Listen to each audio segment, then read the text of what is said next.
கிறிஸ்துக்கள் எனக்கு பிரியமானவர்களே, இன்று பாஸ்கா காலத்தில் நாங்கள் 5ஆம் வாரத்திலே சனிக்கிழமைக்கு கால் பதிகின்றோம்.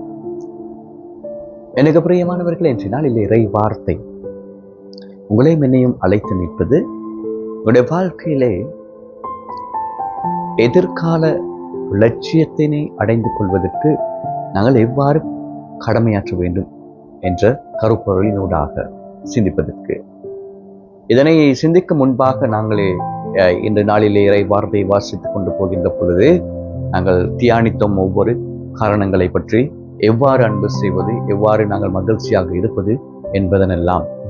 இன்று நாளிலே அந்த இறை வார்த்தையை கொண்டு செல்லுகின்ற பவுலடியாருடைய வாழ்க்கையிலே பலவிதமான இன்னல்கள் அவர் சந்திக்கின்றார், பலவிதமான கஷ்டங்களை அவர் சந்திக்கின்றார். எவதே எப்படியாக இருந்தாலும் உலகம் அவரை வெறுக்கின்ற பொழுது, மக்கள் அவர்களை வெறுக்கின்ற பொழுது, மக்கள் அவர்களை வெறுத்து ஒதுக்கி அவர்களை தள்ளிவிடுகின்ற பொழுதும் இறைவனுக்குள்ளே மகிழ்ந்து தன்னுடைய இலக்கை அடைந்து கொள்வது எப்படி என்று பார்க்கின்ற பொழுது அவர் இறைவனோடு இணைந்திருந்த காரணத்தினால் ஆகும். இறைவனுடைய அனுபவம் அவருடைய வாழ்க்கையிலே பெற்றுக்கொண்ட காரணத்தினால் ஆகும். நற்செய்தி வாசகத்திலும் நாங்கள் அவ்வாறு பார்க்கின்றோம். உலகம் உங்களை வெறுக்கலாம், அப்படியானால் உங்களை வெறுக்கின்ற அவர்கள் என்னையும் வெறுக்கின்றார்கள், என்னை அனுப்பிய தந்தையும் வெறுக்கின்றார்கள் என்று சொல்லுகிறார்.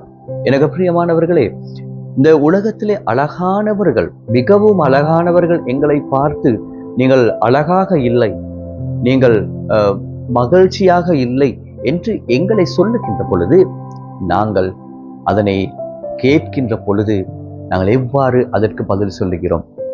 அதனை கேட்டவுடன் நாங்கள் உங்களுடைய உடைந்து மனம் தளர்ந்து நாங்கள் யோசித்து கொண்டும் இருந்தால் நாங்கள் அந்த இடத்திலே தோல்வியை காண்கின்றோம்.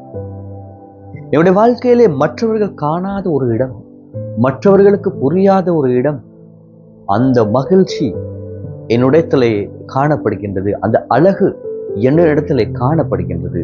நான் அவற்றை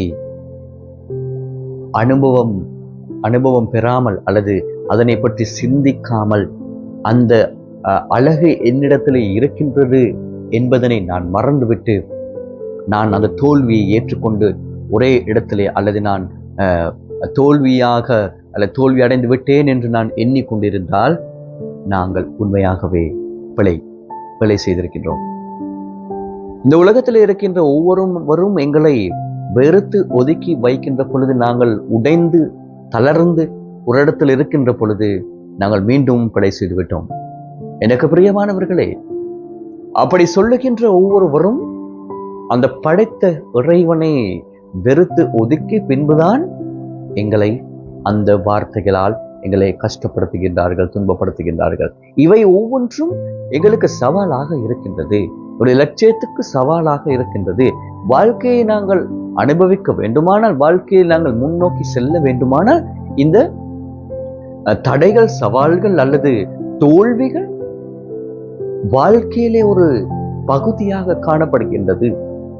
அவற்றை எண்ணிக்கொண்டு நாங்கள் இருந்தால் ஒரு நாள் எங்களுடைய இலக்கை, எங்களுடைய எதிர்பார்ப்புகளை, எங்களுடைய கஷ்ட துன்பங்களை எதிர்நோக்கி செல்ல முடியாதவர்களாக நாங்கள் இருப்போம். இன்று பவுலடியாருடைய வாழ்க்கையிலே அவ்வாறு அவர்கள் இன்னல்கள், சூழல்கள், துன்பங்கள், பிரச்சனைகள், சவால்கள் இவை ஒவ்வொன்றையும் தாங்கிக் கொண்டுதான் இறை வார்த்தையை கொண்டு சென்றார்.